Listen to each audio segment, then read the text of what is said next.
Hello students, कैसे हैं आप लोग? पिछली क्लासेस में जो कुछ पढ़ाया गया है आप सब कुछ लर्न कर चुके हैं, आप लिख चुके हैं, उसको रिवाइज कर चुके हैं। अच्छे से लर्न करो। घर पे रहकर जो भी आपको पढ़ाया जा रहा है उसको ना बहुत अच्छे से लर्न करना है, लिखना है, प्रैक्टिस करना है, रिवाइज करना है, ये सब करते रहना पड़ेगा आपको। अभी अच्छे से जोरदार तरीके से आपको पढ़ाई आपका शुरू हो जाना चाहिए, है ना? Okay, yes.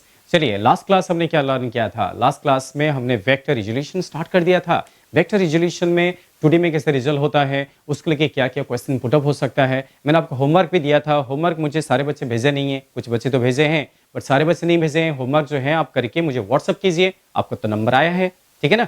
वो सारे काम करते रहना। चलिए, कोई बात नहीं। जैसे पिछले क्लासेस में हम वेक्टर रिजोल्यूशन इन 2D स्टडी किए थे, आज के क्लास में हम vector resolution in 3 dimension study करने वाले हैं। देखो, वेक्टर रिजोल्यूशन इन 3 डायमेंशन।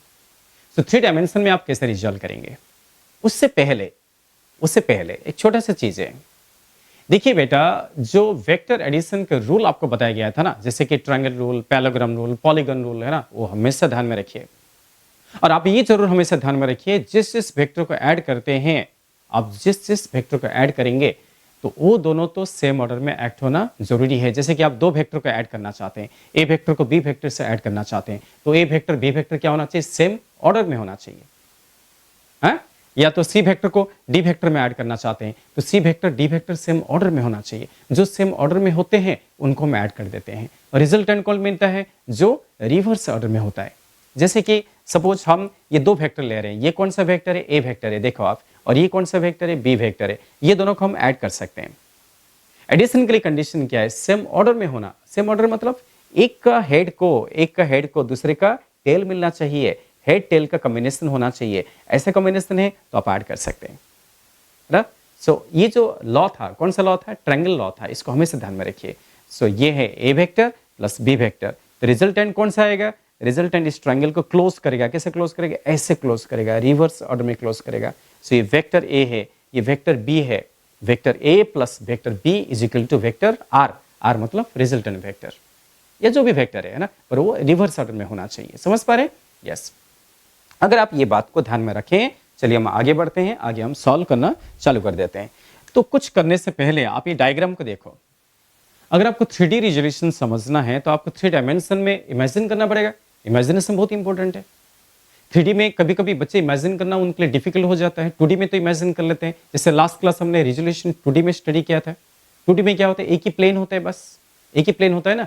हाँ देखो, जैसे कि मैं अगर यहाँ पे एक एक्सिस बना दिया, ये है कौन सा एक्सिस? Y axis. ये कौन सा एक्सिस है? X axis. बस ये एक ही प्लेन है। हम इसको क्या बोलते हैं? X Y plane. मतलब ये एक्स एक्सिस है और ये क्या? वाई एक्सिस है। और हमने वेक्टर को 2D में ऐसा रिजल्ट कर दिया था, आपको याद होगा, है ना। इसको हमने क्या माना था? ए एक्स वेक्टर। इसको क्या माना था? ए वाई वेक्टर। फिर ये ए वाई वेक्टर है तो ये भी क्या होगा? ए वाई वेक्टर होगा। तो यहाँ पे ये कौन सा वेक्टर है? ए वेक्टर है। सो एक्स वाई प्लेन, इस प्लेन का नाम क्या है? X Y plane. तो प्लेन में इमेजिन करना इजी होता है, जो आपने आखिरी क्लास में किया था। प्लेन में इमेजिन करना इजी होता है। तो हमने क्या किया था? ए एक्स का हेड को ए वाई का टेल मिला हुआ है, इसलिए हम क्या किए थे? ए वेक्टर को ए x vector plus A Y vector ऐसे रिप्रेजेंट किया था। वो दोनों को ऐड कर सकते हैं बिकॉज ये दोनों सेम ऑर्डर में है और ए वेक्टर क्या है? रिवर्स ऑर्डर में। उस बात को हमेशा ध्यान में रखिए। सो फिर हमने इसको ऐसे भी लिखा था, ए एक्स वेक्टर को ए एक्स आई क्या प्लस ए वाई वेक्टर को ए वाई जे क्या। बिकॉज ये जो वेक्टर है इसका मैग्नीट्यूड है और ये इसका डायरेक्शन है। ए वाई का ये मैग्नीट्यूड है, ए वाई का डायरेक्शन है। आई क्या मतलब? एक्स डायरेक्शन को रिप्रेजेंट करता है। वाई कैप, जे कैप का मतलब वाई डायरेक्शन को रिप्रेजेंट करता है। ये सब हम काम कर चुके हैं ना, ठीक है। फिर अगर आपको इसका मॉड चाहिए तो पाइथागोरस थ्योरम, इसका पाइथागोरस थ्योरम लगाएंगे। ए वेक्टर का मॉड का square is equal to A X का स्क्वायर प्लस क्या? ए वाई का स्क्वायर। इसलिए ए वेक्टर का मॉड कैसे मिलेगा? अंडर रूट क्या? ए x square plus A Y square. ये सारे काम हम कर चुके हैं। ये काम करते टाइम आपको ज्यादा इमेजिन करना नहीं पड़ा बिकॉज ये सब कुछ क्या था? 2D में था। So this is called as vector resolution in 2 dimension, जो हमारा हो चुका है ऑलरेडी, हो गया है, कोई बात नहीं, वो तो आपको समझ में आ गया। बस मैं आपको ये रिमाइंड कर रहा था कि जिसको जिसको ऐड करेंगे वो सेम ऑर्डर में होना जरूरी है, हाँ? और रिजल्टेंट रिवर्स ऑर्डर में होना जरूरी है। चलिए, ये क्या दिख रहा है? अब हम 3D को वापस आते हैं। 3 डायमेंशनल इमेजिनेशन बहुत इंपॉर्टेंट है। इमेजिनेशन बहुत इंपॉर्टेंट है।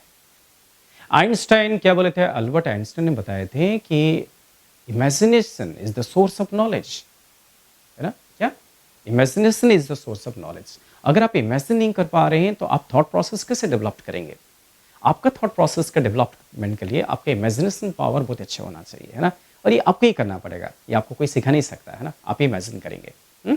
जैसे कि फॉर एग्जांपल ये जो आपको थ्री डायमेंशनल एक ऑब्जेक्ट दिख रहा है, ये क्या दिख रहा है? इसको आप क्या बोलेंगे? क्यूबॉइड। क्या बोलते हैं हम? क्यूबॉइड बोलते हैं। थोड़ा सा क्यूबॉइड के बारे में अगर हम सोचते हैं तो मैं क्यूबॉइड लेके आ जाता हूँ आपके सामने। ये देखिए, दिस इज अ क्यूबॉइड, दिख रहा है आपको? तो ये जो कीबोर्ड मैंने लेकर आया, ये जो कीबोर्ड है एक बॉक्स लेकर आ गया और समहाउ ये कीबोर्ड जैसे दिख रहा है ना? यस। थोड़ा सा इसका ज्योमेट्री को समझिए। आप इसका ज्योमेट्री नहीं समझेंगे तो मैं आपको 3D में रिजोल्यूशन कैसे सिखाऊं? इसका ज्योमेट्री क्या है? इसमें कितने फेसेस है? बताइए कितने फेसेस है इसमें? टोटल 6 फेसेस है ना? 6 फेस कैसा है? आगे, पीछे, ऊपर, नीचे, राइट एंड लेफ्ट। कितना फेस हो गया? 6 फेस हो गया। So it has 6 faces. अच्छा, एक फेस में कितने डायगोनल हो सकता है? एक फेस में हम 2 डायगोनल बना सकते हैं ना? जैसे कि ये जो फेस है, मैंने इस पे 2 डायगोनल, ये देखो ये एक फेस डायगोनल है और ये एक फेस डायगोनल है। मैं ऐसा 2 फेस डायगोनल बना सकता हूँ। देखिए, एक फेस में कितने फेस डायगोनल? 2 फेस डायगोनल है। इसलिए total number of face diagonal कितना होगा? 12 होगा, because 6 faces. 6 into 2 is 12. So 6 faces and 12 face diagonal. तो इनको बोलते हैं फेस डायगोनल। ये एक फेस डायगोनल और ये और एक फेस डायगोनल, समझा ना? यस। और कितने एड्स हैं इस क्यूबॉइड में? कितने एड्स हैं? 12 एड्स है। 12 एड्स कैसा है? ऊपर देखो, ए 1 2 3 4, नीचे भी 1 2 3 4, है ना? टोटल 8 एड्स हो गया। और 4 कौन सा है? Vertical axes, 1 2 3 and 4। इस तरीके से कितने एड्स हैं? 12 एड्स हैं। और फाइनली इस क्यूबॉइड में कुछ बॉडी डायगोनल भी है। इस डायगोनल का नाम क्या था? फेस डायगोनल था। ये आपको 2D में दिख रहा है, बट बॉडी डायगोनल 2D में नहीं है, 3D में है। What is body diagonal? समझ पा रहे हैं? मैं यहाँ पे आपको बॉडी डायगोनल दिखा नहीं सकता, बिकॉज मैं अंदर घुस नहीं सकता। उल्टा मैं आपको बोलूंगा कि आप आपका जो रूम है ना उसको देखिए। आप अभी भी जिस रूम में बैठे हैं, जो आपका स्टडी रूम है ना, उस स्टडी रूम में आप बैठे हो ना, आप देखो आजू बाजू अच्छे से ऐसे देखो आप, है ना? तो आपको बॉडी डायगोनल इमेजिन करना इजी हो जाएगा। बॉडी डायगोनल किसको बोलते हैं बताओ? आप जिस रूम में बैठे हो ना, देखो आप, कहाँ है बॉडी डायगोनल? कहाँ है? एक कॉर्नर देखिए, एक कॉर्नर को देखो आप, देखो एक कॉर्नर देखो, एक कॉर्नर से लेके उसका अपोजिट कॉर्नर देखिए। जैसे कि आप ऊपर कॉर्नर देख रहे हो ना, अपोजिट नीचे कॉर्नर देखो। ऊपर कॉर्नर का अपोजिट नीचे वाला कॉर्नर, उसको ज्वाइन कर देंगे ना, वो क्या हो गया? Body diagonal. ऐसा आपको 4 बॉडी डायगोनल दिखेगा। कैसे ना? इधर का अपर कॉर्नर से इधर का लोअर कॉर्नर, फिर इधर का अपर कॉर्नर से उधर का लोअर कॉर्नर, 2 बॉडी डायगोनल, फिर दूसरा कॉर्नर भी है ना, जितने कॉर्नर है ना सब ज्वाइन कर दीजिए तो आपको 4 बॉडी डायगोनल मिलेगा।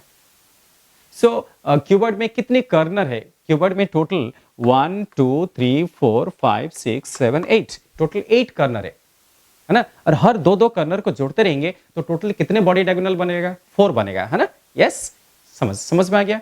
अच्छा, अगर आपको बॉडी डायगोनल समझ में आ गया है तो फिर आपका काम कंप्लीट हो गया है।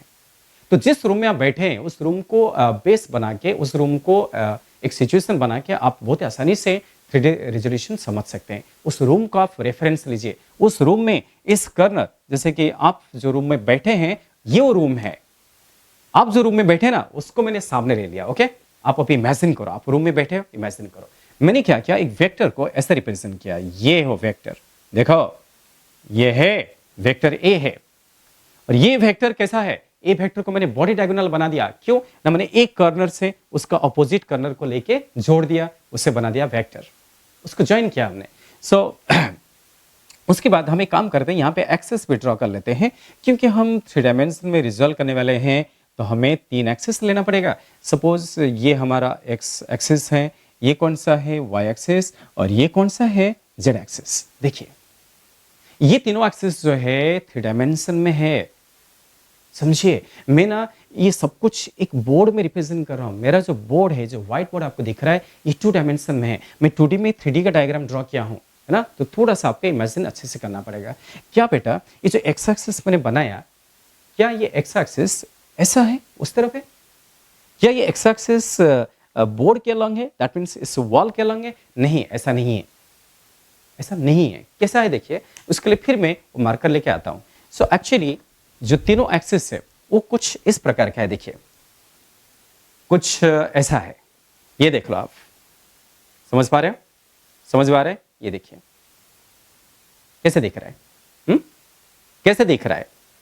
ये है एक्स एक्सिस जो आपकी तरफ है ना, ये कौन सा है? एक्स एक्सिस है। ये कौन सा है? वाई एक्सिस है। ये कौन सा है? जेड एक्सिस है। X axis, Y axis and Z axis, ये तीनों एक्सिस को देखिए आप। तो आपको क्या लग रहा है कि एक्स एक्सिस इधर है? इधर नहीं है। अब पैरेलली बैकग्राउंड देखिए, बैकग्राउंड का डायग्राम देखिए, एक्स एक्सिस इधर नहीं है, एक्स एक्सिस आपकी तरफ है। ये एक्स एक्सिस है, ये वाई एक्सिस है, ये जेड एक्सिस है, सब आपस में 90 डिग्री एंगल बना रहे हैं। देखो ये एक्स और वाई है ना, इस प्लेन को क्या बोलेंगे? X Y plane. ये प्लेन का नाम क्या है? X Y plane. ये वाई एक्सिस, ये जेड एक्सिस, ये जो प्लेन आएगा इसको हम क्या बोलेंगे? वाई जेड प्लेन, है ना, वाई जेड प्लेन। सिमिलरली ये जेड एक्सिस और ये एक्स एक्सिस, इस प्लेन को क्या बोलेंगे? X Z plane. यहाँ पे तीन प्लेन है। 2D में तो सिर्फ एक ही प्लेन था, 2D में सिर्फ कौन सा प्लेन था? एक्स वाई प्लेन था, बट यहाँ पे 3 प्लेन्स है। कौन सा? एक्स वाई प्लेन, ये एक्स वाई प्लेन है ना, और ये कौन सा? वाई जेड प्लेन है, और ये कौन सा? एक्स जेड प्लेन है। आप जिस रूम में बैठे हैं, आप जिस रूम में बैठे हो, आपका जो स्टडी रूम है, स्टडी रूम को देखोगे ना, ये सारे प्लेन आपको दिखेगा। ये स्टडी रूम का फ्लोर है, आपका स्टडी रूम जो है ना उसका ये फ्लोर है। ये एक वॉल है स्टडी रूम का, ये और एक वॉल है, दिख रहा है कि नहीं? है यस, ऐसे ही है। तो स्टडी रूम का फ्लोर कौन सा है? एक्स वाई प्लेन है। स्टडी रूम का ये वर्टिकल वॉल कौन सा है? वाई जेड प्लेन है। स्टडी रूम का ये वर्टिकल वॉल कौन सा है? एक्स जेड प्लेन है। आप जहां बैठे उस रूम में है, वही तो आपको हेल्प करेगा ना सबसे ज्यादा। ओके चलेगा, कोई बात नहीं। X axis, Y axis and Z axis, सारे एक्सिस एंगल कितना बना रहे हैं? 90 डिग्री। यस। तो कैसे हमने वहां पे एक्स ए वाई में डिवाइड किया था, वैसे यहाँ पे हमें तीनों में ब्रेक करना पड़ेगा। 2D में हम 2 में ब्रेक किए थे, ए एक्स और ए वाई। यहाँ पे हम 3 पार्ट में ब्रेक करेंगे, इसका 3 कंपोनेंट आएगा तीनों एक्सिस के रेस्पेक्ट। अच्छा वेक्टर कैसा है मालूम? ये जो वेक्टर में बना रहा था ना, वेक्टर कुछ ऐसा है, अभी तो दिखा है मैं आपको। ये देखो, ये एक्स एक्सिस, ये वाई एक्सिस और ये जेड एक्सिस। तो वेक्टर कहाँ है? ये जो ए वेक्टर है वो कैसा है? वो ऐसा है, देखो ये वेक्टर है। सो वेक्टर जो है ये बीच में है, कोई भी प्लेन में नहीं है। वेक्टर किसी भी प्लेन में नहीं है। मैंने आपको 3 प्लेन का बात किया, एक्स वाई, वाई जेड और एक्स जेड, किसी भी प्लेन में नहीं है। वेक्टर कैसा है? वेक्टर स्पेस में है। वेक्टर जो है बॉडी डायगोनल के अलॉन्ग है ना। आपने एक कर्नर को और एक कर्नर के साथ जोड़ दिया, आपका स्टडी रूम का एक कर्नर को और एक कर्नर से जोड़ दिया, तो ये क्या बन गया? वेक्टर। ये कौन सा? ए वेक्टर है, ये स्पेस में है, समझ पा रहे हो? तो X axis, X axis, X axis, Y axis और ये जेड एक्सिस, और ये आपका क्या है? वेक्टर है, ये ए वेक्टर है। अब देखिए अच्छे से देखिए इसको। तो अगर आपकी ये सारी चीजें समझ में आ गया है तो चलिए यहां वापस ध्यान दीजिए। ये ए वेक्टर है, तो ये कौन सा होगा? एक्स एक्सिस के अलॉन्ग कौन सा कंपोनेंट आएगा? X component. वाई एक्सिस के अलॉन्ग कौन सा कंपोनेंट आएगा? Y component. जेड एक्सिस में कौन सा कंपोनेंट आएगा? Z component. इस तरीके से तीनों कंपोनेंट पे ब्रेक कर दिया।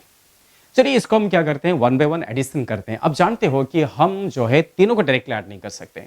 ट्रायंगल रूल, पैरेललोग्राम रूल जो है उसमें हम 2 का ऐड कर सकते हैं। और आपको नीचे ना एक पैरेललोग्राम जैसे दिख रहा है या नहीं? तो इसका बेस को देखो, बेस इज ए पैरेललोग्राम। ये ए वाई वेक्टर है, तो ये भी क्या होगा? ये भी होगा ए वाई वेक्टर। सिमिलरली ये एक्स वेक्टर है, तो ये भी होगा x vector.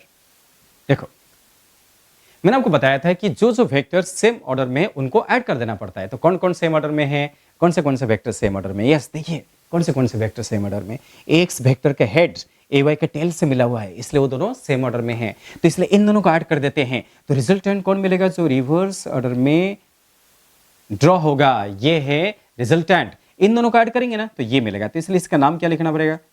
X vector plus A Y vector, X vector plus A Y vector.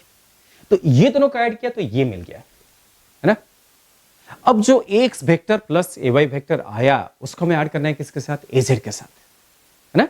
सो ध्यान दीजिए, ये अगर ए जेड है, ये साइड अगर ए जेड है, तो ये भी उसके पैरेलल है ना, इसलिए इसको भी हमें क्या लिखना पड़ेगा? ए जेड वेक्टर। अब x plus A Y vector जो मिला उसका हेड से ए जेड का टेल मिला हुआ है, दैट मीन्स ये और ये क्या है? सेम ऑर्डर में है, और ए वेक्टर रिवर्स ऑर्डर में है। और एक ट्रायंगल फॉर्मेशन हो गया है ना। और कौन सा ट्रायंगल? जिस ट्रायंगल का एक साइड ax प्लस ay और एक साइड az और एक साइड कौन सा a क्या है? रिजल्टेंट है। इसलिए फाइनली क्या पता चल गया? फाइनली पता चल गया कि a वेक्टर को हम क्या लिख सकते हैं? ax plus ay, ax vector plus ay vector plus क्या? az vector. इन दोनों का ऐड किया तो ये मिल गया। So this is called as vector resolution in 3 dimension. आप इसको आप ऐसे लिख सकते हैं, एक्स वेक्टर को आप क्या लिख सकते हो? क्या हम एक्स इंटू आई कैप लिख सकते हैं? क्या ए वाई को ए वाई इंटू जे कैप लिख सकते हैं? बिल्कुल लिख सकते हैं, बिकॉज हम मैग्नीट्यूड और डायरेक्शन को सेपरेट करके लिख रहे है ना। ए Y into J cap plus A Z vector को क्या लिखेंगे? ए जेड इंटू के कैप। समझ पा रहे हो? तो इस तरीके से हम लिख सकते हैं। तो ये है, this is the representation of vector resolution in 3 dimension. इसमें आई कैप भी आ गया, जे कैप आ गया, के क्या क्या आ गया, सब मिलके एक वेक्टर को बनाया। वो कौन है? ए वेक्टर है। तो इसे सोच लीजिए कि एक्स वेक्टर, ए वाई वेक्टर, ए जेड वेक्टर तीनों मिलके एक न्यू वेक्टर फॉर्मेशन किया। और वो न्यू वेक्टर कौन सा? ए वेक्टर है, जिसको हम बॉडी डायगोनल के द्वारा रिप्रेजेंट किए हैं। बॉडी डायगोनल मतलब आप जिस रूम में बैठे हैं उसका एक कॉर्नर से अपोजिट कॉर्नर को जोड़ दीजिए, है ना। यस, तो रूम का हेल्प लो। उसके बाद स्कूल में जो ज्योमेट्री है उसमें ना बॉडी डायगोनल का एक फॉर्मूला आपको सिखाया जाएगा, या तो आपने सीखा होगा। सो बॉडी डायगोनल, कोई भी क्यूबॉइड, जैसे कि ये क्या है? क्यूबॉइड है ना। क्यूबॉइड का बॉडी डायगोनल का फॉर्मूला क्या है? क्या आपको मालूम है? बॉडी डायगोनल का फॉर्मूला क्या है? लेंथ का स्क्वायर प्लस ब्रेथ का स्क्वायर प्लस हाइट का स्क्वायर रूट, LBH। एल क्या है? Length, breadth and height. So इसको लिखने की जरूरत नहीं है। सो ये है बॉडी डायगोनल का फॉर्मूला, लेंथ का स्क्वायर प्लस ब्रेथ का स्क्वायर प्लस हाइट का स्क्वायर का अंडर रूट, है ना। और वेक्टर कौन सा? बॉडी डायगोनल ही है ना। तो इसलिए इस वेक्टर का जब हम मॉड निकालेंगे, जब इसका मैग्नीट्यूड निकालेंगे ना, तो आपको क्या करना पड़ेगा? वही काम करना पड़ेगा। Length, breadth, height, X, A Y, A Z, length, breadth, height, वो फॉर्मूला यहाँ पे यूज करेंगे तो आपको क्या मिलेगा? Under root X square plus A Y square, X square plus A Y square plus A Z square और इसका अंडर रूट। इस तरीके से हम लिख सकते हैं। डायरेक्टली फॉर्मूला हमने अप्लाई किया। अगर आपने स्कूल में वो फॉर्मूला सीखा होगा तो बहुत ही अच्छी बात है ना। वैसे भी वो फॉर्मूला कैसे आया है आपको मालूम है? जस्ट पाइथागोरस थ्योरम से आया है। बहुत ही सिंपल है, पाइथागोरस थ्योरम उससे डिराइव हुआ है। अगर डिराइव नहीं हुआ होगा, अगर स्कूल में हुआ नहीं होगा तो जरूर इस साल होने वाला है। तो जो है ये फॉर्मूला को यूज करके हमने उस वेक्टर का मॉड फाइंड आउट कर चुके हैं। एक ज्योमेट्री है, ज्योमेट्रिकल आइडिया, इसमें कोई फिजिक्स नहीं है। एक ज्योमेट्रिकल आइडिया है कि बॉडी डायगोनल का लेंथ का फॉर्मूला ये है कि लेंथ का स्क्वायर प्लस ब्रेथ का स्क्वायर प्लस हाइट का स्क्वायर का अंडर रूट, उसको हमने अप्लाई कर दिया।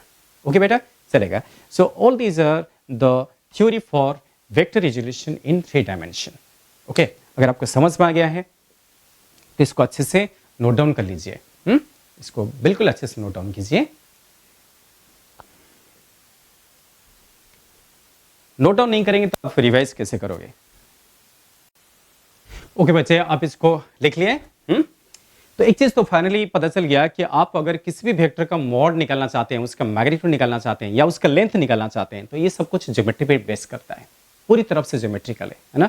पूरी तरफ से ये ज्योमेट्रिकल रिप्रेजेंटेशन है। ये सब क्या है? Cuboid, cube, edges, face diagonal, body diagonal, ये सब क्या है? ये सब ज्योमेट्री है।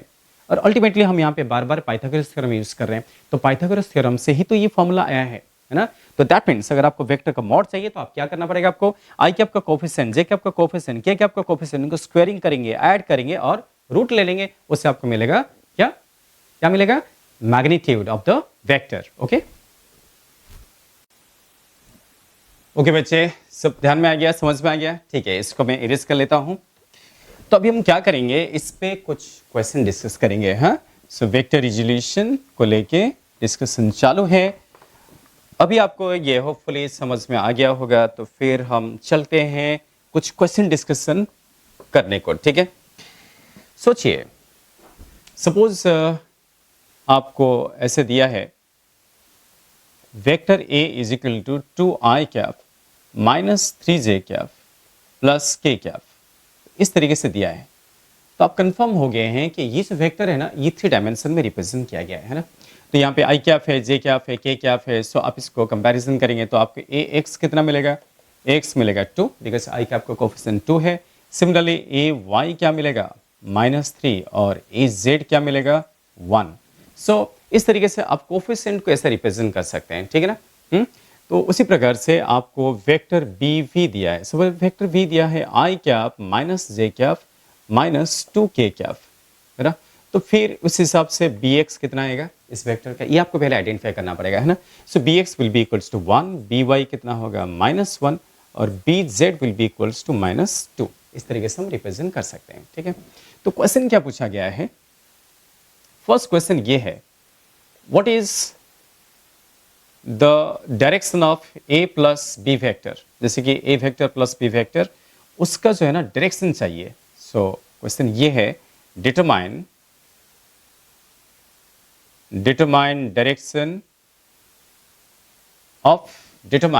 direction of vector a plus b, that means a को b में ऐड करेंगे, जो न्यू वेक्टर आएगा उसका डायरेक्शन पूछा गया है। ये फर्स्ट क्वेश्चन है। सेकंड क्वेश्चन है कि आपको a vector minus 2b vector plus c vector, इसका मैग्नीट्यूड पूछा गया है। c वेक्टर तो नहीं, a vector plus minus 2b vector, इसका मॉड पूछा गया है, ठीक है। तो फर्स्ट क्वेश्चन में हमें डायरेक्शन पूछा गया है, सेकंड क्वेश्चन में हमें मैग्नीट्यूड पूछा गया है, ठीक है ना। तो ये हम कैसे डिटरमाइन करेंगे, सोचिए क्या करेंगे आप उसके लिए। तो फर्स्ट है कि आपको ये तो पता चल गया कि आपको ए वेक्टर को बी वेक्टर में ऐड करना पड़ेगा, है ना। क्या सोचिए आप क्या करेंगे, आप सबसे पहले ए को बी में एडिशन करेंगे। तो कैसे एडिशन करेंगे, आपको ए वेक्टर दिख रहा है, बी वेक्टर दिख रहा है, बस सिंपल एडिशन है। आपको आई कैप को आई कैप में एडिशन करना है, जे कैप को जे कैप में एडिशन करना है, के कैप को के कैप में एडिशन करना है। तो ये आपको मैंने लास्ट क्लास बताया था ना। तो यहाँ पे आप सबसे पहले वही काम कीजिए। सो फर्स्ट क्वेश्चन का आंसर हम निकालना चाहेंगे। सो इसमें हम क्या करेंगे, ए वेक्टर प्लस बी वेक्टर, उसको ऐड कर देते हैं। इसे मान लेते हैं कि दोनों वेक्टर एडिशन होने के बाद जो न्यू वेक्टर आया उसको सी मान लेते हैं। तो C will be equals to A plus B. तो ए प्लस बी का मतलब क्या है, 2i cap minus 3j cap plus क्या के कैप। ये वेक्टर ए है, इसको हम ऐड कर रहे हैं किसके साथ, i cap minus J cap minus क्या 2k कैप से। ये दोनों वेक्टर को हम एडिशन कर रहे हैं। तो होगा क्या, जब इसको ऐड करोगे तो 2i कैप प्लस आई कैप, है ना, इस तरीके से करना पड़ेगा ना। सो 2i कैप प्लस आई कैप कितना हो गया, 3i कैप हो गया, माइनस 3j कैप माइनस जे कैप कितना हो गया है, माइनस 4j कैप, फिर के कैप माइनस 2k कैप कितना आएगा, माइनस के कैप। सो ये है ए प्लस बी वेक्टर जो आपके सामने, जस्ट हम आई को आई में ऐड कर रहे हैं, माइनस से और के माइनस 2k इस तरीके से रिप्रेजेंट किया। ये जो वेक्टर आया इसको हम क्या लिख रहे हैं, सी वेक्टर। ये वही वेक्टर है, ए प्लस बी को हम सी मान रहे हैं, है ना।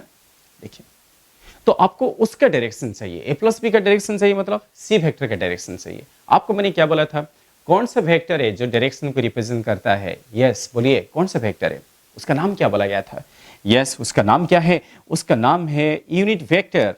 डायरेक्शन कौन देगा, यूनिट वेक्टर आपको डायरेक्शन दे देगा। सो आपको डायरेक्शन पूछना मतलब यूनिट वेक्टर निकालना पड़ेगा। So unit vector of C, unit vector of C को हम क्या लिखेंगे, सी कैप, इसको लिखेंगे सी कैप, है ना, या unit vector along direction of C, ऐसे लिखेंगे तो सही रहेगा। Unit vector along direction of C vector, है ना, unit vector along direction of C vector, इसको हम क्या लिख सकते हैं, सी कैप लिख सकते हैं। और यही हमें पूछा गया है। तो फर्स्ट क्वेश्चन में डायरेक्शन पूछ रहा है, डायरेक्शन का मतलब क्या है, सी कैप निकालना पड़ेगा। तो ये आपको चाहिए। तो डायरेक्शन आप कैसे निकाल सकते हैं, आप याद कीजिए, आप कोई भी वेक्टर, जैसे सी वेक्टर को आप क्या लिख सकते हो, सी वेक्टर का मैग्नीट्यूड इनटू उसका डायरेक्शन। ये तो आपको पहले से मालूम है, कोई भी वेक्टर को उसका मॉड इनटू उसके डायरेक्शन में रिप्रेजेंट कर सकते हैं। तो आपको सी कैप चाहिए, तो सी कैप क्या होगा, उस वेक्टर को उस वेक्टर का मॉड से डिवाइड करना पड़ेगा, ठीक है ना। तो वेक्टर तो हम बना चुके हैं, बस उसका मैग्नीट्यूड चाहिए आपको। तो सी वेक्टर का मॉड कितना आएगा, आप ध्यान दीजिए, ये है सी वेक्टर। तो सी वेक्टर क्या है, 3i cap minus 4j cap minus के कैप, ये सी वेक्टर है। तो उसका सी एक्स कंपोनेंट क्या आएगा, आप देखो सी वेक्टर का एक्स कंपोनेंट क्या आएगा, 3 आएगा, ये आई कैप का कोफिशिएंट। सिमिलरली सी वाई कितना आएगा, -4 क्योंकि जे कैप का कोफिशिएंट। सी जेड कितना आएगा, -1 क्योंकि के कैप का कोफिशिएंट, है ना। जो कोफिशिएंट्स है हम इनको सी X C Y C Z लिखेंगे। अगर ये मिल गया है तो आप इसको एक्सप्रेस कर सकते हैं। ये क्या आएगा, 3i cap minus 4j cap minus के कैप, ये सी वेक्टर बाय उसका मॉड। उसका मॉड कैसा आएगा, अभी अभी मैंने आपको बताया था, अभी अभी आपको बताया गया था कि कोई भी वेक्टर का मैग्नीट्यूड के लिए उसके जो कोफिशिएंट्स है उनको स्क्वायरिंग कीजिए, ऐड कीजिए और रूट ले लीजिए। दैट मीन्स यहाँ पे क्या लिखना पड़ेगा, सी एक्स का स्क्वायर प्लस सी वाई का स्क्वायर प्लस सी जेड का स्क्वायर और इसका क्या स्क्वायर रूट। इस तरीके से आपको काम करना पड़ेगा। अभी अभी हमने बताया था ना थ्री डायमेंशनल रिजोल्यूशन में। सो 3D रिजोल्यूशन के हिसाब से अब ये क्या हो जाएगा, 3i cap minus 4j cap minus k cap whole divided by C X C Y और सी जेड है ना। सो 3 का स्क्वायर प्लस माइनस 4 का स्क्वायर प्लस माइनस 1 का स्क्वायर और इसका क्या है स्क्वायर रूट। इसका स्क्वायर रूट निकालना पड़ेगा, है ना। समझ पा रहे हैं? यस। तो फिर फाइनली आपको ये क्या मिल गया, 3i cap minus 4j cap minus k cap. थोड़ा इसको कैलकुलेशन कर देते हैं, है ना। 3 का स्क्वायर कितना 9 है, माइनस 4 का स्क्वायर क्या होगा प्लस 16 होगा, माइनस का स्क्वायर क्या होगा प्लस होगा, है ना। तो 16 प्लस 9 कितना हो गया 25। तो 25 प्लस माइनस 1 का स्क्वायर क्या होगा प्लस 1, माइनस का स्क्वायर करो ना तो प्लस आएगा। तो 16 प्लस 9 25, 25 प्लस 1 26 रूट 26, जो कि इस क्वेश्चन का आंसर है। तो फर्स्ट क्वेश्चन का आंसर आपको मिल गया है। फर्स्ट क्वेश्चन जो है, फर्स्ट बिट में आपको क्या पूछा गया था कि ए वेक्टर और बी वेक्टर को ऐड करने के बाद, ए वेक्टर और बी वेक्टर को ऐड करने के बाद जो न्यू वेक्टर आएगा उसका डायरेक्शन क्या है। दैट मीन्स आपको पूछा गया था determine direction of A plus B. A vector दे दिया, बी वेक्टर दे दिया और ए प्लस बी का डायरेक्शन पूछा गया था। तो हमने क्या सोचा कि डायरेक्शन का मतलब क्या है, कौन देता है डायरेक्शन। तो हमने सोच लिया कि अरे हमको तो सर ने एक वेक्टर बताया था जो डायरेक्शन को रिप्रेजेंट करता है, उसका नाम क्या था यूनिट वेक्टर। सो यूनिट वेक्टर के द्वारा हमने इसको रिप्रेजेंट किया, है ना। सो यूनिट वेक्टर जो है एक्सक्लूसिवली डायरेक्शन को रिप्रेजेंट करता है। तो हमने क्या किया, ए वेक्टर को बी वेक्टर में ऐड कर दिया, ऐड करने के बाद इसको सी मान लिया और हमें ए प्लस बी का डायरेक्शन चाहिए, मतलब सी का डायरेक्शन चाहिए। तो हमने क्या किया, सी के आपको ढूंढने लगे। तो सी वेक्टर को कैसे लिखा जा सकता है, तो सी वेक्टर का मैग्नीट्यूड इनटू उसका डायरेक्शन। तो वहां से सी क्या जो कि सी का डायरेक्शन को रिप्रेजेंट करता है will be equals to C vector by C का मॉडुलस। और मॉड निकालने के लिए आज हमने ये फॉर्मूला को यूज कर रहे हैं, ठीक है ना। लेंथ का स्क्वायर प्लस ब्रेथ का स्क्वायर प्लस हाइट का स्क्वायर का अंडर रूट, आज मैंने आपको बताया, यस वही फॉर्मूला है। चलिए ये है फर्स्ट क्वेश्चन का आंसर। दैट मीन्स आपको सी कैप ही पूछा गया है। First question determine direction of A plus B, ये हो गया है। अभी चलिए सेकंड क्वेश्चन। सेकंड बिट में क्या पूछा गया, A vector minus two B vector का मॉड क्या होगा। A vector minus two B vector का मॉड क्या होगा, इसको आप नोट कर लेना, ठीक है। मैं सेकंड क्वेश्चन का आंसर यहां लिख रहा हूं, उसको आप नोट डाउन कर लीजिए। देखो बच्चे, ए वेक्टर माइनस टू, आप इसको डी मान लेते हैं ना, कुछ अपने मन से कुछ मान लेना पड़ेगा ना, इसको डी मान लेते हैं। सो डी का मतलब क्या है, ए माइनस टू बी है ना। ये तो पहले हम निकाल देते हैं। सबसे पहले हमें उस वेक्टर को ढूंढना पड़ेगा जो उन्होंने पूछ रहे हैं। तो ए वेक्टर का मतलब क्या है, 2i cap minus 3j cap plus k cap, ये हमें ऑलरेडी दिया है ना। So A vector minus 2 times B vector, B vector क्या दिया है, i cap minus j cap minus 2k cap. Just simple calculation हो रहा है, आपको इजीली समझ में आ जाएगा। सो आगे आप क्या करोगे, बस इसको ट्वाइस कर देंगे और इससे सब्ट्रैक्ट करेंगे। So this will be 2i cap minus 3j cap plus k cap, है ना। माइनस ये क्या होगा, 2i cap minus 2i cap, फिर माइनस माइनस क्या होगा plus 2j cap, minus minus plus, फिर minus minus plus plus 4k cap. समझ पा रहे हैं ना सभी को। तो माइनस 2i कैप, फिर minus minus plus 2j cap, फिर minus minus plus 2 cap 4k cap, ऐसे हो गया। तो फाइनली आपको क्या मिल रहा है, 2i cap minus 2i cap, ये तो कट गया, plus 2i cap minus 2i cap cut गया है, minus 3j cap plus 2j cap क्या मिल गया, माइनस j कैप, फिर plus k cap plus 4k cap, कितना मिला, प्लस 5k कैप। ये है वो वेक्टर, कौन सा वेक्टर, ए वेक्टर माइनस 2b वेक्टर, जो हमें चाहिए, जिसको हमने क्या माना है, डी मान लिया गया है। ये मिल गया, देखिए। So now we have to determine magnitude of that vector, उस वेक्टर का मॉड हमें निकालना है। तो हम कैसे निकाल सकते हैं, so A vector minus two B vector, इसका मॉड चाहिए ना। इसका मॉड का मतलब क्या, डी वेक्टर का मॉड, बिकॉज हमने इसको डी मान लिए हैं। उसका मॉड कैसे निकलेगा, फॉर्मूला वही है, is equal to D X square plus D Y square plus क्या, डी जेड स्क्वेयर, इसका अंडर रूट, वही वाला फॉर्मूला हमेशा यूज हो रहा है। लेंथ का स्क्वायर प्लस ब्रेथ का स्क्वायर प्लस हाइट का स्क्वायर का अंडर रूट 3D में, है ना। तो dx कितना है, यहाँ देखिए ये है d वेक्टर, dx कितना है, आप अगर ध्यान देंगे ना यहाँ पे आई कैप ही नहीं है, आई कैप ही नहीं है, तो dx कितना होगा, यस होगा ही नहीं। सो आई कैप नहीं है तो dx क्या होगा, 0। जे कैप है तो dy कितना होगा, यस -1। dz कितना होगा, यस 5। ये सभी को यहाँ पे पुट कर लेते हैं, पुट करेंगे तो क्या मिलेगा, 0 का स्क्वायर, ये तो 0 हो गया, प्लस -1 का स्क्वायर प्लस 5 का स्क्वायर। अब एक सिंपल कैलकुलेशन आपका आंसर दे दिया है। सो दैट फाइनल आंसर क्या है, -1 का स्क्वायर क्या है, +1 प्लस 25 कितना हो गया, 25 प्लस 1 कितना, √26। देखो तो ये है सेकंड बीट का आंसर। आपको क्या पूछा गया था, ए वेक्टर माइनस 2b वेक्टर का मैग्नीट्यूड, जो कि आपने इस तरीके से रिप्रेजेंट किया। तो ये सब जो 3D रिजोल्यूशन को लेके ये एक क्वेश्चन मैंने लिया, ठीक है। आपको और एक मैं आपको होमवर्क फॉर्म में दे दूंगा, आप इसको ट्राई करना घर पे, ठीक है। जरूर आप इसको घर में ट्राई कीजिए, है ना। नेक्स्ट क्वेश्चन मैं आपको होमवर्क फॉर्म में दे देता हूँ। क्वेश्चन क्या है, तब तक इसको आप राइट डाउन कर लीजिए, लिख लीजिए अच्छे से। चलिए नेक्स्ट क्वेश्चन आपको होमवर्क फॉर्म में मिल रहा है। क्वेश्चन क्या है, ध्यान दीजिए।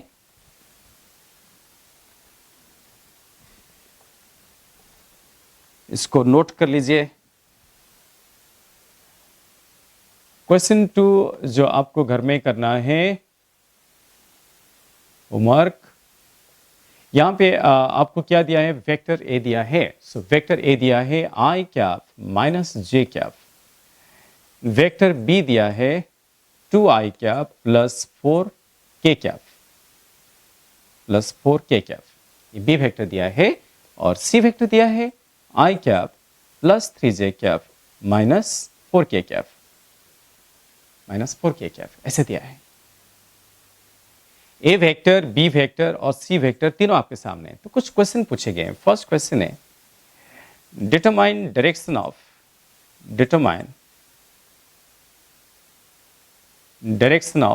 Vector A plus B plus C. Okay, इसका डायरेक्शन आपको चाहिए, A plus B plus C का डायरेक्शन आपको डिटरमाइन करना है, ये first question.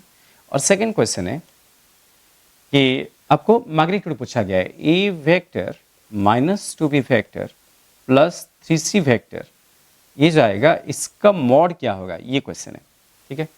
Vector A minus vector 2b plus vector 3c, इसका मैग्नीट्यूड ये आपको फाइंड आउट करना है। तो इसको आप जरूर घर में सॉल्व कीजिए, है ना। अपना होमवर्क वो बनाइए, उस पर सॉल्व कीजिए और मुझे व्हाट्सअप कीजिए जो आपका नंबर मिल रहा है, ठीक है। तो ये आप इसको सॉल्व कर लेना। नेक्स्ट हम चलते हैं क्वेश्चन नंबर 3, थोड़ा इसको नोट कर लीजिए। क्वेश्चन नंबर 3 में आपको ऑलरेडी वेक्टर को रिप्रेजेंट करता हुआ दिख रहा है। दैट मीन्स क्वेश्चन में आपको एक वेक्टर रिप्रेजेंटेशन दिया है। क्या दिया है मालूम आपको, ऐसा ना एक्सेस बना दिया गया है, सपोज ये एक्स एक्सेस और वाई एक्सेस, और एक वेक्टर को रिप्रेजेंट कर दिया गया है, और अपना इसको बस कंपोनेंट फॉर्म में लिखना है, ठीक है। इस क्वेश्चन के लिए मैं एक आइडिया देता हूँ। मेरे हिसाब से इसको ना एक नोट बना लेते हैं। सबसे पहले आपको ये सीखना पड़ेगा, आप इसको ध्यान में रखना पड़ेगा, ठीक है। एक नोट में उस तरीके से बता देता हूँ, फिर आप इसको आइडिया को यूज करते रहिए, क्योंकि बार बार आपको फिजिक्स में ऐसा सिचुएशन फेस करना पड़ेगा। एक्स एक्सिस और वाई एक्सिस हम ऑलरेडी 3D रिजोल्यूशन कर चुके हैं। ये क्या है, ए वेक्टर, और इसके टिप से परपेंडिकुलर ड्रॉप किया तो ये क्या है, ए एक्स, है ना।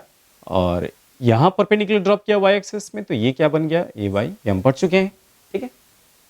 ध्यान दीजिए, ये ए वाई है तो ये भी क्या हुआ, ए वाई हुआ, और ये भी एक्स हुआ। हम इस एंगल को थीटा मान लेते हैं, लेट दिस बी थीटा। अगर इसको थीटा मानते हैं तो मैंने सारे साइड को रिप्रेजेंट किया। दैट मीन्स एक्चुअली ये इस वेक्टर का मैग्नीट्यूड है, इस वेक्टर का मॉड है। आप इसको क्या लिख सकते हो, ए एक्स, है ना। ये भी इस वेक्टर का मॉड है, हम इसको क्या लिख सकते हैं, ए वाई। मॉड कैसा, ए वाई फॉर्म में लिखेंगे, ठीक है। ध्यान से देखिए, ये जो राइट एंगल ट्रायंगल बन गया है, इस ट्रायंगल में कॉस थीटा क्या मिलेगा, कॉस थीटा क्या मिलेगा आपको बताइए। कॉस थीटा क्या होता है, एडजेसेंट बाय हाइपोटेनस होता है, यस। तो एडजेसेंट साइड कौन है, ए एक्स, और हाइपोटेनस कौन सा है, ए है, ऐसा हम लिख सकते हैं। कॉस का मतलब क्या, एडजेसेंट बाय हाइपोटेनस। ये एडजेसेंट और ये हाइपोटेन्यूस। मैं यहाँ पे एरोहेड नहीं दे रहा हूँ बिकॉज मुझे सिर्फ मैग्नीट्यूड लिखना है, ठीक है। तो इसको क्रॉस मल्टीप्लाई कीजिए, क्रॉस मल्टीप्लाई करेंगे तो क्या मिलेगा, x is equal to a cos theta. Similarly उसी ट्रायंगल में साइन थीटा कितना आएगा, साइन थीटा ये आएगा अपोजिट बाय हाइपोटेन्यूस, ये अपोजिट है और ये हाइपोटेन्यूस है। तो इसको फिर क्रॉस मल्टीप्लाई कीजिए, आपको मिलेगा ay is equal to a sine theta. इसको रटना नहीं है, बट यहाँ पे एक चीज़ को समझना है, ये समझना है कि हमेशा ध्यान में रखिए कि एंगल का जो एडजेसेंट साइड है वो हमेशा क्या होगा, कॉस में आएगा। किस में आएगा, कॉस में आएगा। जैसे ये a है, a वेक्टर है, तो एंगल का एडजेसेंट साइड किस में आया, कॉस में आया, देखा आपने। और एंगल का जो अपोजिट साइड है, दैट मीन्स ये जो साइड है ये हमेशा किस में आएगा, साइन में आएगा। एंगल का अपोजिट साइड में आएगा। अब डिपेंड करता है एंगल किस एक्सिस के साथ है, वो डिपेंड करता है एंगल कौन सा एक्सिस के साथ है। जैसे यहाँ पे एंगल कौन सा एक्सिस, एक्स एक्सिस के साथ है, इसलिए ax क्या बन गया, a cos थीटा बन गया, और ay क्या बन गया, a sin थीटा बन गया। देखा आपने। तो एंगल का जो एडजेसेंट है हमेशा वो क्या होगा, cos में होगा, मतलब a cos थीटा, खाली cos नहीं, जिसको ब्रेक कर रहे हैं उसको लिखना पड़ेगा, a cos थीटा। और ये कौन सा आएगा, a sin थीटा। जो अपोजिट साइड है वो कौन सा आएगा, a sin थीटा। इसको हमेशा ध्यान में रखिए। यस, जैसे कि फॉर एग्जाम्पल आपको जो नेक्स्ट क्वेश्चन है, नेक्स्ट क्वेश्चन कुछ वैसे ही है, तो इसको थोड़ा आप हमेशा ध्यान में रखिए। अगला क्वेश्चन में, क्वेश्चन नंबर 3 में क्या दिया है, उसमें बेटा ऐसे दिया है कि इन्होंने ना वेक्टर को इस क्वाड्रेंट पे रिप्रेजेंट किया, फर्स्ट क्वाड्रेंट नहीं, ये तो मैंने फर्स्ट क्वाड्रेंट में ड्रॉ किया था। ये है एक वेक्टर, ये एक वेक्टर है, ऐसे रिप्रेजेंट किया गया। और इस वेक्टर, जो वेक्टर है इसको हम सपोज वेलोसिटी वेक्टर मान लेते हैं। ये क्या है, वेलोसिटी है। आपको वेलोसिटी का जो मैग्नीट्यूड है ना वो आपको दिया है। जैसे कि आपने एक बॉल को ऐसे थ्रो किया, मैं एक सिचुएशन बना सकता हूँ, एक फिजिकल सिचुएशन हम बना सकते हैं। जैसे ये देखो, सपोज आप एक बिल्डिंग के छत के ऊपर है ना, एक बच्चा, और उसके एक फ्रेंड है ना, आप छत पे खड़े हैं, आपका जो दोस्त है ना वो इधर है, इधर आपको देख रहा है, ठीक है। और आपने इसको एक बॉल फेंका, जैसे कि आपने इसको एक बॉल फेंका, तो बॉल को है ना, बॉल को इसको कैच करना है, इसको कैच करना है, इसलिए कैच करने को खड़ा हो गया है ना। सो अपना जो फ्रेंड है ना, आपका जो फ्रेंड है ना वो कैच करने को इधर खड़ा हुआ है, आप यहां से फेंक रहे हैं बॉल को, और आपने ऐसा फेंका, इस तरीके से फेंका आपने बॉल को, देखो। तो आप कुछ वेलोसिटी दे रहे हो ना, दैट मीन्स आप जो बॉल कैसे फेंकोगे तो आपने कुछ वेलोसिटी दिया, वो वेलोसिटी क्या है, स्केलर नहीं है, वो क्या है, वेक्टर है। तो फिर बॉल जो है ऐसे मूव किया और उसके हाथ में गिर गया और उसने कैच किया, देखिए इस तरीके से एक सिचुएशन है। तो इस सिचुएशन को हमें डील करना है। सपोज फिजिक्स में ऐसा एक सिचुएशन आ गया, और ये जो है आपने जो फेंका ना, आपका वेलोसिटी दिया है 20 मीटर पर सेकेंड, जो है आपका स्पीड है, इतना स्पीड से आप फेंक रहे हैं।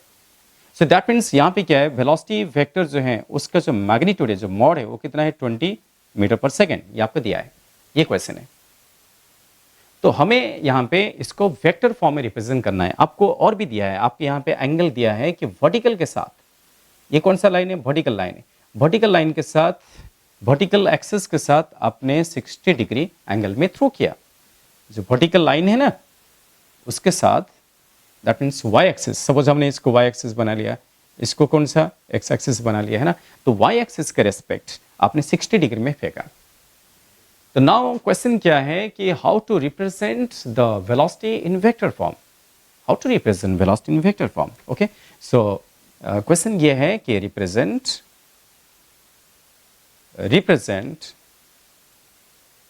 वेलोसिटी है ना ऑफ बॉल, रिप्रेजेंट, ये कौन सा velocity, initial velocity of ball in vector form. Initial velocity जो है बॉल का, उसको वेक्टर फॉर्म रिप्रेजेंट कीजिए, है ना। आप बोलोगे यार इनिशियल वेलोसिटी को तो यू लिखते हैं, आप बोलोगे तो इनिशियल वेलोसिटी को यू लिखते हैं सर, भी लिख दिया है, ये सिंबल कुछ भी लिया चलेगा, है ना। आप अगर यू सोचते हो, चलो मैं भी यू ले लेता, है ना। ये क्या इनिशियल वेलोसिटी है। तो यू का मोड कितना दिया है, यू का मोड दिया है 20 मीटर पर सेकेंड, कोई बात नहीं। देखिए जो कुछ दिया है इसको हम यहाँ पे रिप्रेजेंट करेंगे। देखिए ये क्या है, एक फिजिकल सिचुएशन है, एक फिजिकल सिचुएशन है जो आपके सामने है, इसको मैं मैथमेटिकली यहाँ पे रिप्रेजेंट कर रहा हूँ, है ना। इस वेक्टर को यहाँ पे रिप्रेजेंट कर रहा हूँ, इसको ओरिजिन बना दिया हूँ, और इस एंगल जो वर्टिकल के साथ है आपको कितना दिया है, 60 डिग्री दिया है ना। So theta is given as 60। तो फिर इसको आपको वेक्टर फॉर्म में रिप्रेजेंट करना मतलब आई कैप जे कैप ऐसे रिप्रेजेंट करना, ठीक है। ये अगर प्लस आई कैप है तो इस तरफ क्या होगा, माइनस आई कैप। आप सभी लोग जानते हैं ये प्लस जे कैप है तो ये क्या होगा, minus J cap. That means ये वेक्टर ना दोनों में माइनस है, आई कैप में भी माइनस में, जे कैप में भी माइनस पे। इस चीज को आपको फोकस करना पड़ेगा। सो ध्यान दीजिए अच्छे से, केयरफुल ध्यान दीजिए। तो मुझे अगर इसको वेक्टर फॉर्म में रिजोल्व करना है, सो इसको हमें क्या करना पड़ेगा, टिप से परपेंडिकुलर ड्रॉप करेंगे तो वेक्टर रिजोल्यूशन आपको काम में आएगा। टिप से वाई एक्सिस में परपेंडिकुलर ड्रॉप कीजिए, टिप से एक्स एक्सिस में परपेंडिकुलर ड्रॉप कर लेंगे। सो परपेंडिकुलर ड्रॉप करेंगे है ना, तो ये एक साइड आएगा, ये और एक साइड आएगा, तो वेक्टर को हम रिजल्व कर रहे हैं। ये कौन सा आएगा, यू एक्स, और ये कौन सा आएगा, U Y, U X and U Y. देख रहे हैं, यस। सो कौन सा साइड कॉस में आएगा, अभी मैं आपको जो ट्रिक बताया, ट्रिक्स क्या बताया कि एंगल का एडजेसेंट हमेशा कॉस में आएगा, एंगल का एडजेसेंट साइड कॉस में आएगा। ये देखो थीटा किसके साथ था, एक्स एक्सिस के साथ था, इसलिए एक्स कंपोनेंट कॉस में आया था। पर वहां पे जो थीटा है, जो एंगल आपको दिया है वो एक्स एक्सिस के साथ नहीं है। आप देख पा रहे हो ना, चालाकी से सोचना चाहिए ना, आप लोगों को चालाकी से सोचना चाहिए।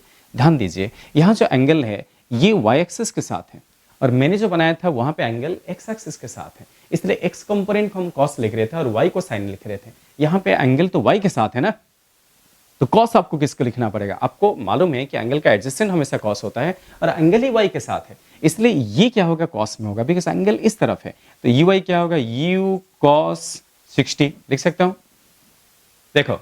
और ये कौन सा यू वाई और ये कौन सा है यू एक्स, तो यू एक्स कितना होगा, यू साइन 60 ऐसे लिख सकते हैं। देखिए सही है क्या, नहीं करेक्ट, ठीक है। तो यू वाई को यू कॉस बनाया और यू एक्स को यू साइन बनाया, ऐसा क्यों, समझ में आया आप सभी को, बिकॉज एंगल जो है उसका एडजेसेंट हमेशा कॉस में आएगा। यहाँ पे एंगल मैंने एक्स एक्सिस के साथ लिया था इसलिए एक्स को कॉस बनाया, यहाँ पे एंगल किसके साथ लिया, वाई के साथ लिया। कई बार बच्चे ना इसको रट लेते हैं, बच्चे क्या क्या रटते हैं पता है क्या, एक्स में कॉस आएगा वाई में साइन में आएगा, ये हमेशा रट लेते हैं। एक्स में कॉस आएगा वाई में साइन आएगा, ऐसा नहीं है। आपको देखना है कि एंगल किसके साथ है, यहाँ पे एंगल एक्स के साथ था तो एक्स कॉस में आया, पर यहाँ पे एंगल वाई के साथ है ना, इसलिए वाई क्या आएगा, कॉस में आएगा, उसका आप ध्यान में रखो है ना। चलो कोई बात नहीं। सो यू वाई कितना आ गया, यू कॉस थीटा, और सारे वैल्यूज आपको दिए हैं। अब मैं उस डायग्राम को मिटा लेता हूँ, ये जो नोट है इसको आप नोट डाउन कर लेना, लिख लेना, ओके ठीक है। अब इसको मैं अभी तो इसको मिटा दिया हूँ, तो आप इसको जरूर नोट डाउन करना। सो देखिए यू वाई कितना मिला, यू कॉस 30, यू कितना दिया है आपको 20 दिया है, सो 20 इंटू कॉस 60, वो टेबल ट्रिगोनोमेट्रिक टेबल देखो आपको हाफ मिलेगा, तो ये कितना आ गया, ये आ गया 10। तो यू वाई मतलब वाई एक्सिस में जो वेलोसिटी है उसका वैल्यू कितना 10 है। सिमिलरली एक्स एक्सिस में कितना है, एक्स एक्सिस में यू साइन 60, इसको थोड़ा सा ऐसे लिख लेता हूँ, U X is equal to U sine 60, U sine 60, तो फिर कितना होगा ये, यू कितना है, यू इज इक्वल टू 20 और साइन 60 कितना होता है, √3/2, ये आ गया 10√3। तो यू एक्स मिल गया है 10√3 और यू आई मिल गया है 10, मिल गया। अब आप क्या करोगे, इसको वेक्टर फॉर्म में आप बड़ी आसानी से रिप्रेजेंट कर सकते हैं। कैसे रिप्रेजेंट करेंगे बताइए। अभी अगर आपको वेक्टर फॉर्म में लिखना है यू वेक्टर, तो आप क्या लिखोगे, यू एक्स कितना है 10√3। सो 10√3 तो इसका मैग्नीट्यूड है, बट डायरेक्शन क्या है, माइनस आई कैप। देखा आपने, इसका डायरेक्शन आई कैप नहीं है, डायरेक्शन क्या है, माइनस आई कैप है। सो 10√3 इंटू माइनस आई कैप, फिर प्लस 10 इंटू माइनस जे कैप। देख रहे हैं, ये भी माइनस में है और ये भी माइनस में है, मैग्नीट्यूड एंड डायरेक्शन। ये मैग्नीट्यूड है, ये डायरेक्शन है, ये मैग्नीट्यूड है, डायरेक्शन। तो फाइनल आपको क्या मिलेगा, -10√3 आई कैप -10 जे कैप, दोनों माइनस में आएंगे। तो देखिए इस तरीके से आपको क्वेश्चन पूछे जाते हैं। सो दैट मीन्स हमें ऑलरेडी वेक्टर हमें दिया हुआ था, वेक्टर हमें रिप्रेजेंट किया हुआ था कि बॉल को ऐसे फेंका गया है, ऐसे फेंकना मतलब एक्सिस में ऐसे होना, उसको आपको ब्रेक करना पड़ेगा, रिजॉल्व करना पड़ेगा। ब्रेक करेंगे, कॉस साइन कौन सा लेना वो आपको फिक्स करना पड़ेगा, फिर आप इसको वेक्टर फॉर्म में रिप्रेजेंट कर सकते हैं। ओके, सो ध्यान दीजिए, आखिर में उसको मत भूलिए कि एंगल जिस एक्सिस के साथ बनाया गया है उसको हम क्या लेंगे, कॉस लेंगे। बिकॉज वैसे भी राइट एंगल ट्रायंगल में एडजेसेंट का मतलब क्या होता है, कॉस होता है, अपोजिट का मतलब क्या होता है, साइन होता है। तो अभी तो ये एंगल वाई के साथ था, इसलिए इसको हमने क्या बनाया, कॉस बनाया, वाई को कॉस बनाया, बिकॉज एंगल वाई के साथ दिया था, और एक्स को क्या बनाया, साइन बनाया। उसका आप ध्यान में रखिए। चलिए आज के क्लास में हमने यहीं तक ही डिस्कस करेंगे। आज के क्लास में हम वेक्टर रिजोल्यूशन इन 3 डायमेंशन इसको बेस करके क्लास था, उसको हमने डिस्कस किया। ओके, आपका जो इमेजिनेशन पावर बहुत इंपॉर्टेंट है, आपको बताया गया, तो इसलिए इमेजिन कीजिए। जब आप पढ़ाई कर रहे हैं तो आप कई सारी चीज़ें इमेजिन कर सकते हैं। इमेजिनेशन आपका सोचने का जो सराउंडिंग है उसको क्या करेगा, एक्सपैंड करेगा, है ना?